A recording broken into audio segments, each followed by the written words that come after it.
Boa noite, queridos irmãos. Nós estamos de volta, mais esse domingo e mais esta lição. E agora nós vamos estudar sobre a segunda lição dessas 4 lições que nós já conversamos. Já falamos aqui que nós teríamos falando sobre o dízimo, né? Essa parte da nossa mordomia. E hoje nós temos a lição com o seguinte tema: dízimo, expressão de obediência, Malaquias. Então vamos ver qual a visão de Malaquias, qual os ensinamentos que ele tem para nós, lembrando que nós estamos estudando aqui algo que ainda refere-se à antiga aliança, não é? Então Malaquias tinha essa visão sobre a antiga aliança, onde ele trata de vários assuntos, e um deles era o fato de que o povo estava sonegando, vamos dizer assim, sonegando, deixando de entregar o seu dízimo para o sustento do templo, né? E ali a gente vai perceber o sustento do templo e o sustento também daqueles que cuidavam do templo naturalmente. Então, nós vamos orar pedindo sabedoria a Deus. É uma lição difícil, um pouco talvez para muitos polêmica, mas que na direção do Senhor, na direção de Deus, a gente vai chegar a um consenso e aquilo que de fato a lição e a Bíblia nos ensina. Então vamos orar, antes de mais nada, pedindo a direção e sabedoria do Senhor. Pai, muito obrigado mais uma vez por poder conversar sobre esta lição e sobre esse tema. E agora, Deus, nós vamos aprender um pouco sobre o que Malaquias tem a nos dizer. Pedimos a direção do Teu Espírito, que o Senhor nos oriente, para que possamos extrair daqui a verdade da Tua Palavra. Nós oramos em nome de Jesus. Amém. Irmãos, o texto básico, né, que o autor da lição nos traz é Malaquias 3,10, tão conhecido pelo povo batista, que diz assim: trazei todos os dízimos à casa do tesouro, para que haja mantimento na minha casa, e depois fazei prova de mim, diz o Senhor dos Exércitos, se eu não vos abrir as janelas do céu e não derramar sobre vós tal bênção, que dela vos advenha a maior abastança. É bom que a gente diga que, embora esse assunto, né, e essa lei da entrega dos dízimos, ela é do Antigo Testamento, mas também nós encontramos a observância e a entrega de dízimos no Novo Testamento. Nós vamos também aprender disso aqui. Não se sabe ao certo a data em que Malaquias exerceu seu ministério profético. Não há uma data certa. Há indícios de que essa profecia tenha sido produzida após o cativeiro babilônico, estando já reconstruído o templo de Jerusalém. Seja qual for a data do livro, diz o autor, é certo que Malaquias viveu e profetizou em um tempo de apostasia.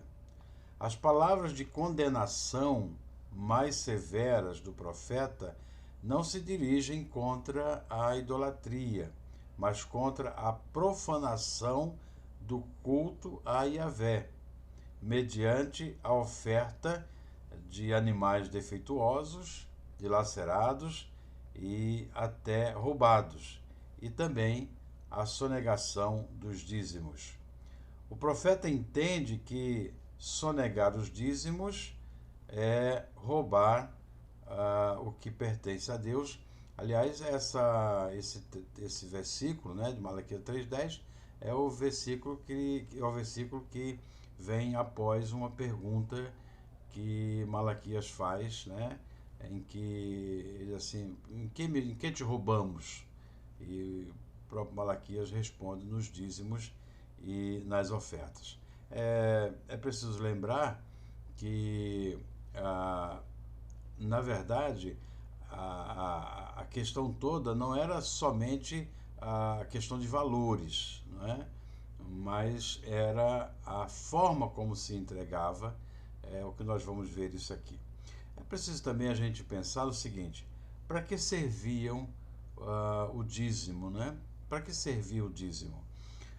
Penso que pelo menos para três coisas que o dízimo era necessário naquela época. O primeiro que era o sustento da tribo de Levi, os sacerdotes, os cantores, aqueles que ficavam responsáveis, né, pelo culto, pelo templo, eles não tinham outra atividade. A tribo de Levi ficou responsável tão somente pela parte religiosa. E, para tanto, eles tinham famílias, eles tinham suas dificuldades, eles tinham suas necessidades. Então, os dízimos que eram entregues pelas outras tribos, pelo povo, de um modo geral, eles serviam para o sustento dessas pessoas, né?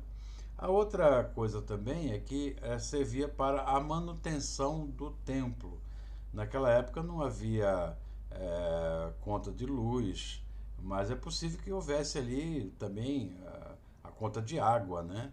Ou pelo menos a providência de água para o povo.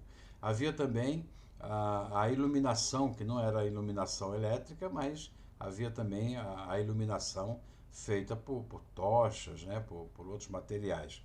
E a limpeza do templo, aquilo que também acontece hoje nos templos que nós precisamos. Se não houver manutenção, e tudo depende de dinheiro, se não houver manutenção, não teria como. Então, os dízimos serviam para isso. E também para ajuda àqueles que estavam necessitados, né? Então, eles também ajudavam aqueles que precisavam. É preciso também que a gente diga aqui que os dízimos, eles sempre foram a fonte de recurso para toda a obra no templo, né? E como já disse, também para ajudar os pobres, os necessitados e o pagamento dos sacerdotes. Não havia recursos vindo do governo ou de instituições, assim como as nossas igrejas também hoje elas são. Nós não recebemos dinheiro de nenhuma fonte a não ser a própria igreja, né? Doações, os dízimos, as ofertas, as contribuições que a igreja faz. O que importava, né, era um autor chama aqui dizendo que era o pecado de Caim que estava na moda. O que importava era a oferta em si mesma, para muitos naquela época, né? E não a fé. A intenção, o espírito do ofertante. Então, veja que o autor diz aqui, e concordo com ele, que havia ali pessoas que entregavam o seu dízimo, não é? Cumprindo a lei tão somente, sem se preocupar com a sua vida. Ou seja, entregava o dinheiro achando que entregando o dinheiro estava tudo resolvido. Mas não era essa a intenção. A intenção era fazer algo do coração. E faziam essas ofertas como se Deus estivesse interessado em receber coisas materiais e não a alma. A vida dos adoradores numa adoração em espírito e em verdade. Diz o autor também que os sacrifícios eram imundos, né? Portanto, eram inaceitáveis, porque o coração dos ofertantes estava imundo. Aqui é uma parte muito interessante a gente falar sobre isso, porque assim também no Novo Testamento Jesus faz uma referência a alguns que ofertavam de coisas pequenas, né, sem muito valor, mas os que de fato tinham valor, eles negavam. E alguns também entregavam como por uma obrigação, e não era essa a intenção. Os sacrifícios eram imundos, portanto inaceitáveis, porque o coração dos ofertantes estava imundo. O pior de tudo era a atitude cínica de roubar a Deus e perguntar em quem temos roubado. Veja, essa expressão roubar a Deus é uma questão, é uma ideia, no meu modo de entender, mais do Velho Testamento. Porque nós somos livres, né? Jesus nos trouxe a graça. Então, somente lembrando que nós não seguimos leis, né? Nós entregamos em obediência, entregamos a nossa oferta, a nossa contribuição, o dízimo, ou até mais do que o dízimo, nós entregamos porque o nosso coração está em Deus, está na obra, não para cumprir uma obrigação. Não se pode hoje falar que alguém que não entregou o dízimo se constitui um roubo, né? Se constitui um roubo. Isso é um ensinamento lá do Antigo Testamento, porque a lei tinha que ser cumprida. Então, se você não cumpre o que determina a lei, você está errado, né? Então, aqui essa colocação. Profanar é considerar imundo aquilo que é santo. Era como se estivesse dizendo a Malaquias: Deus não tem de que reclamar. A pior incredulidade é daqueles que dizem crer em Deus, mas vivem como se Deus não existisse, como se jamais tivesse que prestar-lhe conta dos seus atos. O juízo de Yahvé, porém, virá e não falhará. Por meio das pragas que destruirão o produto da terra, Deus mostrará que o resultado da infidelidade é a maldição. É isso que Malaquias está trazendo ali para o povo de Israel. A apostasia tinha ido tão longe que o povo achava natural sonegar o dízimo, né? Sonegar a Deus, ou numa linguagem talvez que alguém queira dizer, ou do próprio autor aqui, roubar a Deus. Então, a gente vai falar um pouco mais a respeito disso, mas o segundo ponto diz assim: há esperança para o povo infiel? Há esperança. Deus ama o seu povo e não se esquece da sua aliança.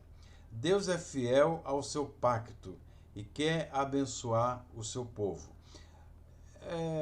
Eu quero lembrar aqui aos irmãos, a todos que nos assistem, na lição passada nós falamos sobre o princípio do dízimo, não é? No Antigo Testamento, que começa com Abraão entregando ali o seu dízimo ao sacerdote Melquisedeque. É bom lembrar que Abraão entregou o dízimo porque ele recebeu bênçãos, ele foi abençoado, ele foi vitorioso. Então, como ele foi vitorioso, ele trouxe para si todo o despojo daquilo que ele havia conquistado. Ele então entrega o dízimo de tudo, agradecendo a Deus. O verso 10 de Malaquias, ele começa dizendo: trazei todos os dízimos. O autor faz uma menção aqui que eu vou preferir não mencionar, porque eu tenho algumas dificuldades, confesso, para entender da maneira como o autor entende. Mas ele diz assim: trazei todos os dízimos. Veja que esse trazei está aqui em algo pessoal, não é? Porque o culto é individual. O culto é pessoal. Então, trazei para o Senhor a nossa vida. Trazei tudo, trazei a nossa adoração, trazei o nosso corpo, trazei a nossa família, trazei o nosso coração, a nossa boa intenção, trazei aquilo que é bom para entregar ao Senhor. A questão toda é que o povo de Israel muitas vezes pecou porque eles entregavam a Deus animais que já não prestavam. Entregavam a Deus animais que eram defeituosos, mancos. E Deus, ele não se agradou disso. Não se agradou do quê? Não se agradou de uma oferta ou de um sacrifício que era feito apenas para cumprir uma obrigação. Então, trazei todos os dízimos, eu entendo aqui que esse trazei, a gente entrega a nossa oferta, a nossa contribuição ou o nosso dízimo, a gente faz isso para que a obra do Senhor seja realizada. O autor da lição ele diz aqui que Deus não diz mandai pelo correio, ou depositai em conta corrente, ou enfim. Na verdade, a gente vive hoje uma realidade diferente, não é? Quando o pastor João Falcão Sobrinho escreve essa lição, já tem alguns anos atrás, não havia o Pix, não havia o depósito em conta, não havia transferência bancária, não havia essa coisa toda, era muito mais difícil. As pessoas iam no caixa, né, para retirar o dinheiro, ficavam com o dinheiro em banco, ficavam o dinheiro na carteira. Hoje em dia já não é mais assim. A moeda, né, a moeda papel, ela está sumindo cada vez mais. Então eu, por exemplo, que andava com dinheiro na carteira, hoje praticamente é só o cartão. E hoje você quer comprar um pão na padaria, R$ 3 você faz um Pix. Você quer comprar no mercado alguma coisa, você não tem mais dinheiro na mão. E para o dízimo hoje é a mesma coisa. É muito fácil você fazer um Pix para a igreja, né? Do seu dízimo, da sua oferta, da sua contribuição. Então, eu penso que talvez a lição esteja um pouco atrasada para a nossa realidade hoje. No entanto, esse trazer aqui está mais relacionado com a intenção, não é?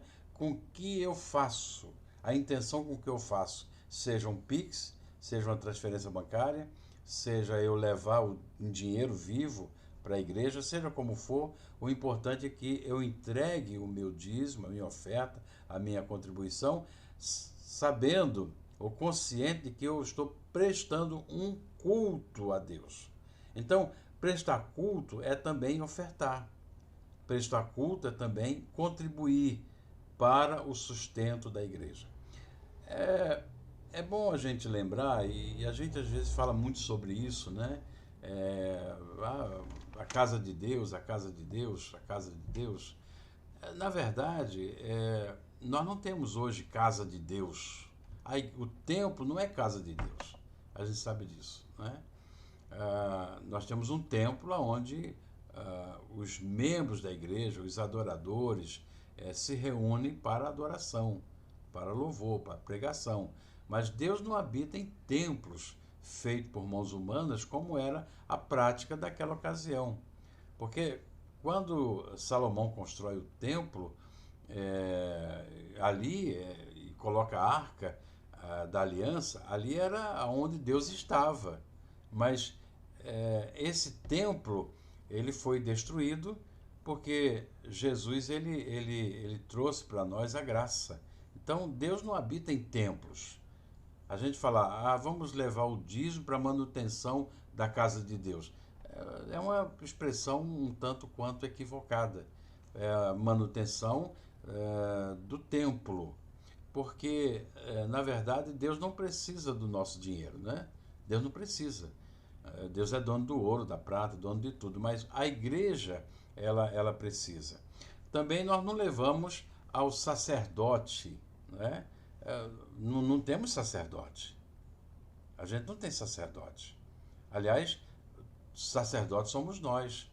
Deus, em Cristo, né, nos fez sacerdotes. Então nós temos acesso ao nosso Pai. Então, a gente entrega a nossa contribuição, o nosso dízimo, justamente para que ele seja aplicado no trabalho de Deus, na evangelização, na manutenção. A gente vai ao templo e no templo a gente tem a luz, a gente tem água, a gente tem todas as despesas, a gente quer limpo, então a gente precisa manter isso. Se a gente quer conforto, a gente manter isso. E a gente, quando usa dessa fidelidade para com Deus, ou seja, que fidelidade é essa? É a fidelidade de você contribuir, de você ofertar para que, para que a obra do Senhor ela continue. A contribuição ela começa no coração. Ofertar, contribuir, doar é uma questão do coração. O seu coração está cheio de quê? Se o nosso coração ele está nas coisas materiais, a gente vai pensar tão somente nas coisas materiais. Mas se o nosso coração estiver em Deus, nós vamos também pensar nas coisas que são de Deus. Há um outro texto aqui que diz assim: Deus quer nosso amor integral. Aqui fala sobre algumas questões sobre quanto a gente deve dar, né? Se a gente deve dar o dízimo de tudo que recebe, o dízimo somente de uma parte. Esse entendimento aqui, ele precisa ser muito pessoal. Eu penso que nós somos livres, né? Não somos, não estamos mais debaixo da lei e a gente não tem propriamente dito que ser aquela pessoa que tem que cumprir a lei, dizimar de tudo que você recebe. Não como uma obrigação, mas você pode fazer a sua doação, você pode sustentar a obra do Senhor muito mais do que o dízimo, que é 10%, você pode sustentar com 20%, com 30%. O importante é que você se comprometa com o reino de Deus e com as coisas de Deus. Como eu disse, aonde estiver o nosso coração, lá estará o nosso tesouro, né? É importante também dizer que Deus não leva em conta o valor, né? A quantia, ele leva em conta a disposição, é o desejo de servir, é o desejo de fazer a obra do Senhor. Certa vez me perguntaram se a gente precisa dar o dízimo de tudo que recebe, ou se é somente do salário.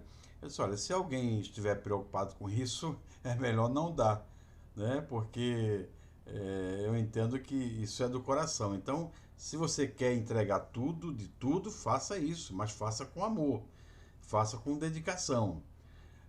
Se você quer entregar somente do seu salário líquido, faça isso, mas faça também do seu coração. E não faça negociando com Deus. Essa história de que quem dá mais recebe mais, não é algo que eu aceito isso, não é? Eu não aceito isso. O negócio de quem dá mais recebe mais. Eu penso assim que as janelas dos céus e as portas dos céus se abrirão para quem tem o coração na obra de Deus. E Deus vai sim abençoar. Deus vai sim suprir as necessidades. Não somente de quem oferta, mas também daqueles que recebem a oferta. No caso, a igreja. Então, Deus abençoa, né? E quantas vezes a gente ora pedindo, Senhor, multiplica aquilo que nós recebemos, né? Então, não é o valor, mas é a intenção do coração. Há uma frase, né, muito interessante que diz assim: o sustento da causa, o sustento da obra de Deus, não depende de poucos que dão muito, mas de muitos que dão poucos. Na igreja, todo membro da igreja deveria ser, né? Eu digo deveria porque isso não acontece normalmente, mas todo membro da igreja deveria ser um ofertante, né? Deveria ser um contribuinte, deve ser toda a liderança da igreja, né? Não se pode entender, por exemplo, um pastor, um diácono, um líder de uma comunidade cristã, de uma igreja, que não seja um ofertante, um contribuinte. Não se pode, por exemplo, entender como alguém que trabalha, alguém que recebe o seu sustento e passa, às vezes, um ano, 2 anos, ou às vezes a vida inteira, não contribuindo e ainda por cima, às vezes, fala mal do dízimo, é contra o dízimo, contra a contribuição, critica isso, critica aquilo. Não deve ser assim, não é? Eu disse semana passada que o princípio da contribuição passa por algumas coisas, né? Quais são os princípios para a contribuição? Eu disse, primeiro é a gratidão. Então, nós somos gratos a Deus por aquilo que Ele nos dá.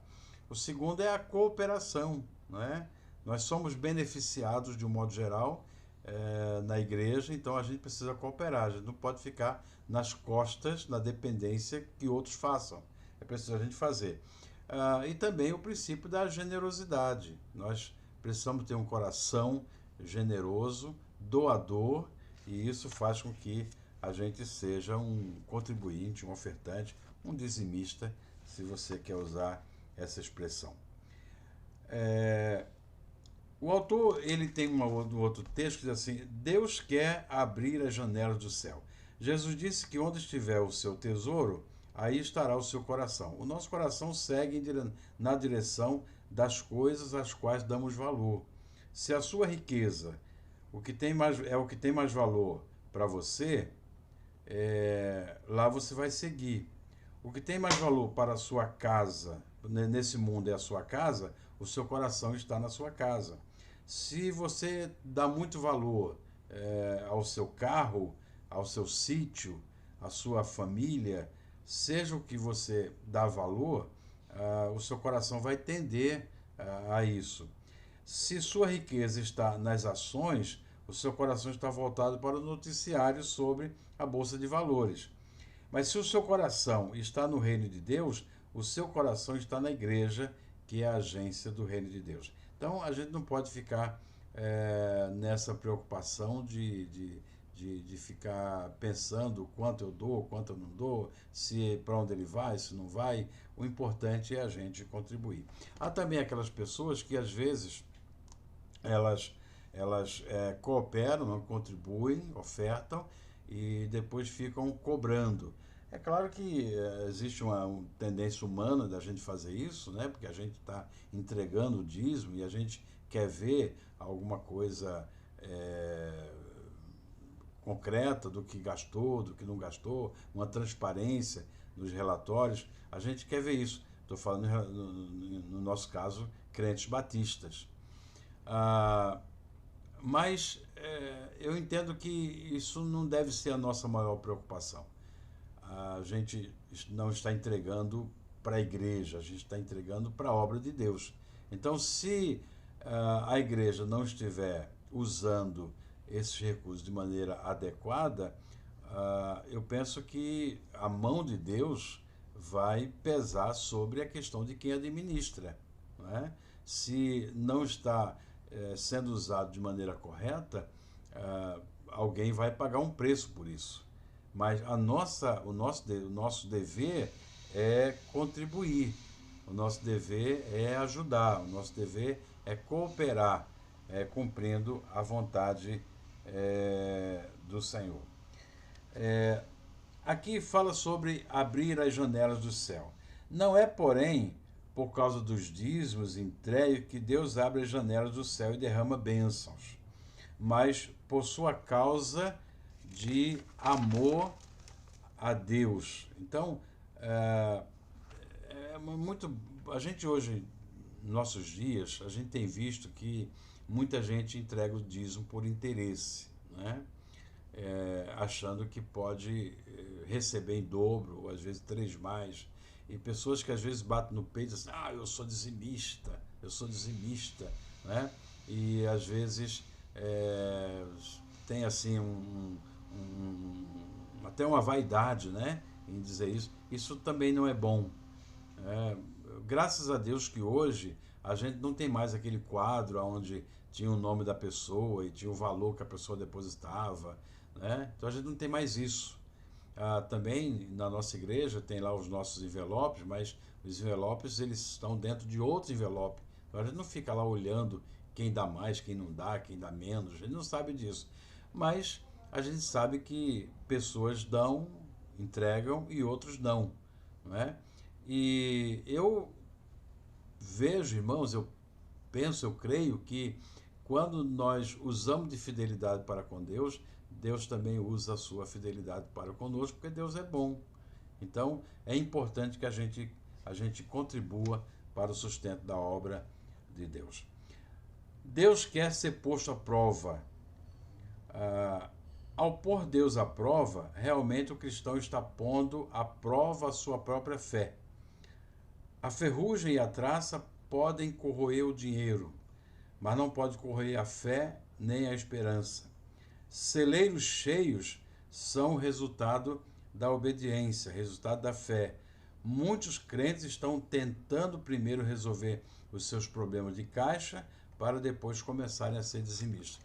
É muito interessante isso aqui, porque ser um ofertante, ser um dizimista, e de preferência que a gente retire as nossas ofertas logo quando recebe o salário, isso é importante, porque isso vai fazer com que a gente tenha uma boa administração. Veja que nós estamos falando sobre mordomia. Então, o que é mordomia? Mordomia é administração. Então, o dízimo, para nós, ele deve ser um parâmetro, 10%, 15%, 20%, seja quanto for, deve ser um parâmetro para a gente poder se organizar. Então, a gente recebe o nosso salário, tira a nossa oferta, a nossa contribuição, e a partir daí a gente administra aquilo que sobrou, aquilo que está em nossas mãos. E eu creio que Deus ele multiplica, ele abençoa. Não é? Quantas experiências nós temos de pessoas que foram e são dizimistas fiéis, ofertantes fiéis, cooperam com tudo na igreja, né? E graças a Deus, Deus tem abençoado e pessoas têm sido felizes aí a vida inteira.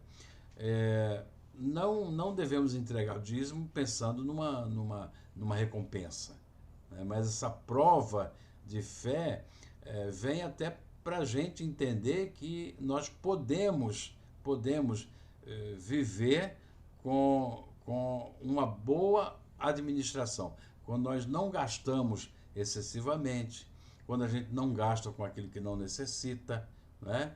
Então a gente não fica querendo comprar as coisas para apenas mostrar para os outros, impressionar pessoas que às vezes a gente nem conhece. Então é bom que a gente pense nisso. Deus nos desafia para primeiro demonstrarmos a fé, para depois colocarmos à prova a extensão da sua providência sobre nós. Eu quero fazer aqui a conclusão dizendo o seguinte: Deus chama seus filhos ao arrependimento e à obediência para poder abençoá-los. A finalidade da obediência é ser abençoado, não é? Eu gostei dessa expressão.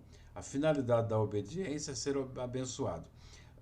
A gente obedece, né? E a melhor coisa que a gente tem que fazer é isso: obedecer. Obedecer. Quando a gente obedece, a gente é abençoado. Recusar ser abençoado, portanto, é recusar obedecer a Deus. E esse é o centro do problema da apostasia. O afastamento de Deus deixa os rebeldes fora da providência de Deus, fora da graça de Deus.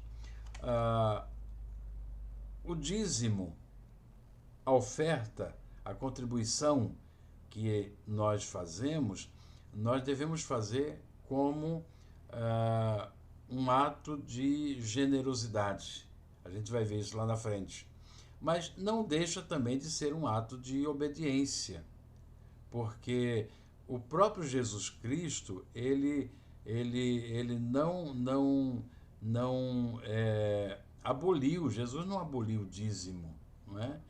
Jesus, ele reconheceu o valor daqueles que foram dizimistas, até daquela viúva que entregou tudo. Então Jesus reconheceu.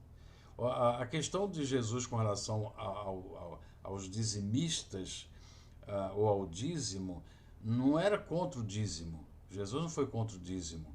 O que Jesus foi contra era que eles dizimavam de coisas pequenas, mas não dizimavam das coisas grandes. E, além disso, ainda tinha um coração corrompido, tinha uma vida corrompida. Jesus chegou a dizer que se alguém for dar a sua oferta e alguém tiver alguma coisa contra essa pessoa que vai ofertar, ele diz, deixa a sua oferta ali, vai e resolve os problemas, depois você volta e faz a sua oferta. Então, não é ofertar por ofertar. Essa é a lição que nós temos aqui. Não é ofertar por ofertar, mas é ofertar de coração, né? Fazer por amor. Se alguém entrega por uma obrigação, se alguém entrega para aparecer, se alguém entrega para ser melhor do que os outros, se alguém entrega porque a liderança está cobrando, se alguém entrega porque se você não entregar, vão te chamar disso ou daquilo.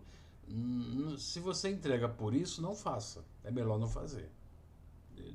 Me perdoem aqui a colocação. Porque o importante, mais do que o nosso dinheiro, é o nosso coração. Mais do que o nosso dinheiro é o nosso coração. Então, aquilo que nós entregamos, a frequência com que nós entregamos, demonstra como está o nosso coração. Eu quero finalizar aqui, talvez seja até um assunto um pouco, talvez, polêmico, mas eu finalizo dizendo que, às vezes, nós líderes, e eu me incluo nisso, eu sou pastor também, às vezes a gente se preocupa tanto na manutenção do culto, da administração, que a gente, às vezes, se preocupa muito com as ofertas, mas, às vezes, não nos preocupamos muito com a vida de quem oferta. Então é preciso que essas coisas andem junto. A liderança da igreja, das igrejas de um modo geral, nós não podemos aceitar alguém que simplesmente oferta, muitas vezes sendo um valor alto, sem que a pessoa tenha uma vida correta diante de Deus. Mas vale a vida, mas vale a maneira como nós entregamos, mas vale a disposição com que nós entregamos tudo que é nosso, do que simplesmente questões de valores. Esses valores vão servir para pagar a conta de luz, pagar a conta d'água, pagar a zeladoria? Vai servir, mas é muito melhor quando nós recebemos de alguém que tem o seu coração na obra do nosso Deus. Meus irmãos, eu quero agradecer por esta lição, e na semana que vem nós estudaremos dízimo, expressão da graça de Jesus. Nós vamos aí encontrar a questão das ofertas, das contribuições, agora numa perspectiva do Novo Testamento. E a gente vai perceber aqui algumas lições preciosas para a nossa vida. Que Deus nos abençoe, abençoe sua vida, abençoe a nossa igreja e abençoe cada pessoa que estará recebendo, ou participando, ou ouvindo, vendo essa aula de hoje. Que Deus a todos abençoe.